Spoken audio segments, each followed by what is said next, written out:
Hi, Annabelle Wilson from Townhill Studio. A certain date is coming up. It's the 14th of February, Valentine's Day, so I thought it would be quite fun to show you how to make a heart in Shibori. I have here a piece of fabric that's about 22 centimetres square or 8.5 inches, depending if you're into imperial or metric sizing. I've drawn a small heart on cardboard, just like this, and then I cut it in half, because for doing this technique we only need half the design, so we need half a heart. I fold my fabric in two evenly, and then I place the half heart right onto the fold, and using a water erasable pen I will draw around the shape.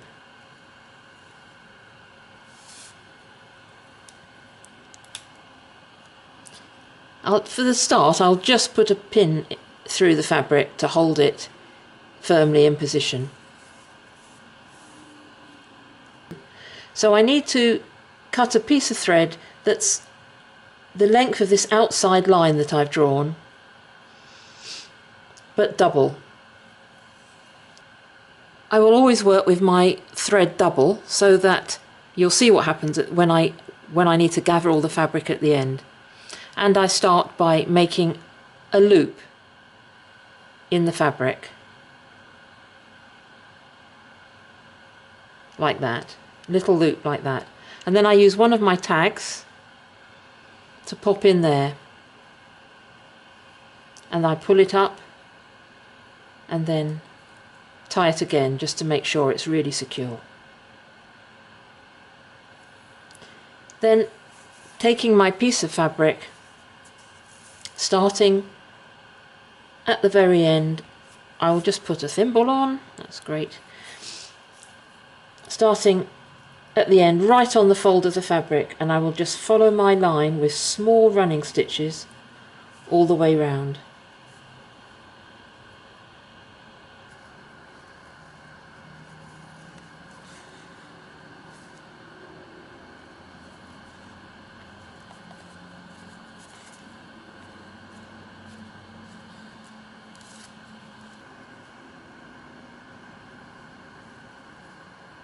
And I go to finish, I go right up to the end of the fold and cut the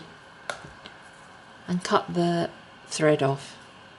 I've got a longer piece here, so I'm going to do another row just within that initial outside row. So again, I put my loop in the fabric, put a little tag in, tie it up.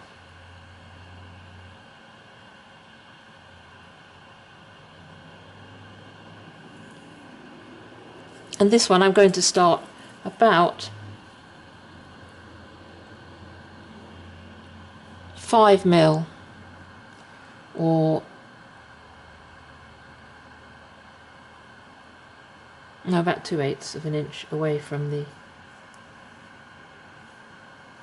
that first line. Following, just running another row of running stitches just inside that one.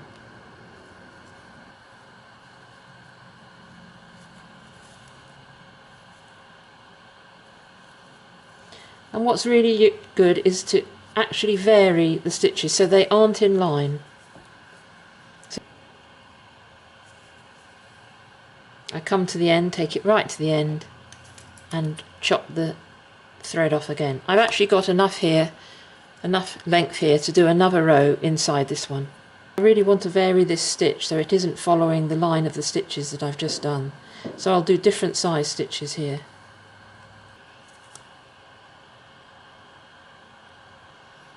So we need to keep doing that until we have created stitching all the way round. You can see here the stitches that the rows of stitches that I have created to make the heart, following row after row from the outside inwards.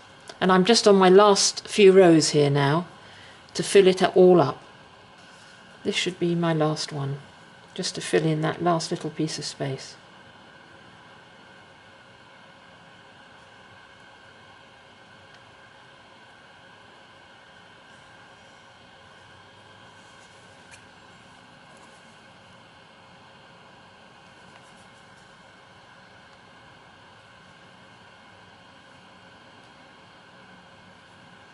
And there we have it, that's my last piece of stitching.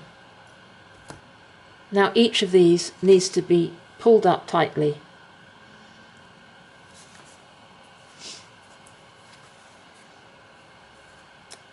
I will start with the, you can see it gets slightly complicated here because we've got quite a few rows close together, but I always like to just ease all of them up a little bit to start with, so that I make sure that I get right to the end and gather it tightly, because this does affect the pattern.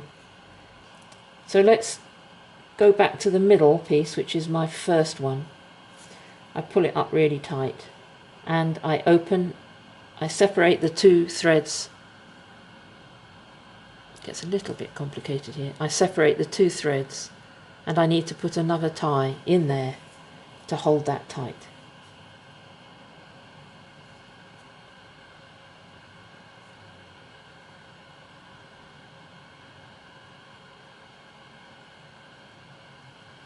And tie it over again. To keep things neat, if I trim it, just helps see what's happening. Last one.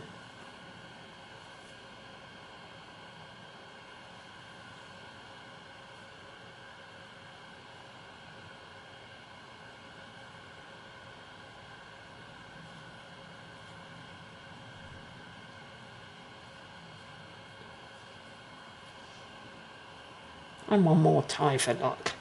There we go. Now soak this in water before dyeing so that it gets really wet, and then I'm going to this one is going to be dyed with natural madder root, a very pretty pink. Here is our completed heart after the stitches are all unpicked following dyeing it with madder root. I do hope you have fun making this.